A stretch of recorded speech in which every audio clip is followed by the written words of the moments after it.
हमें झगड़ा नहीं कर रहे हैं, यहाँ पिक्चर देखे आए हैं। चल तो वैसी बात करेगा? कौन है, समझता है तू? क्या भैया हमको थोड़ी ना बोले हम। कैसे बोले तू उसको? हमारे सर जिसको बुलाना है बुला ले, ऐसी बात करेगा तू? अरे हमारे सर को बुला बोलूं मैं? तुम्हारे सर नहीं तो पलटा रही है, पूरा पलटा रहा है तू। क्या बोल रहा है? क्या बोला भाई, बता तू सही। अरे तू तो है ना भाई, बताना का क्या बोली से? ये सब अंदर अलाउ नहीं है। हाँ मैं मान ले, ओकर बात का बोलिस? पहले आप मेरे बात जिसको बुलाना मैं सुन रहा तोर बात ला।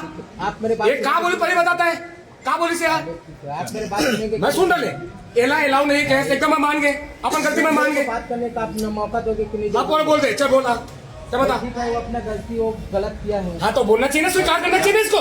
मैं क्या बोल रहा हूँ पहले इधर तो बोलिया थोड़ा ढंग से रहेगा, समझ गए ना? छत्तीसगढ़ बाहर ऐसे पटक पटक के मारो ना छत्तीसगढ़िया मन, तो यूपी बिहार उड़ीसा यहाँ से खत्म हो जाओ, समझ गए ना? छत्तीसगढ़ में ये छत्तीसगढ़ है, अब छत्तीसगढ़िया के चल ही, गलती कोई बाहर वाला भी चलने वाला नहीं है अब, नेक्स्ट टाइम नहीं होना चाहिए। समझ गए ना?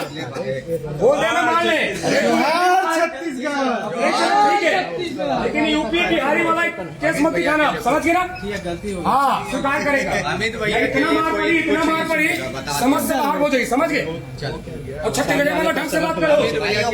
पता है ओकर लिए ना गलत शब्द बोल दिया, ओकर नाम अमित भैया कौन है जिसको बुला ले? अरे मुख्यमंत्री बांध के रखा, ऐसे दोगला सरकार वाला हम बैठा है,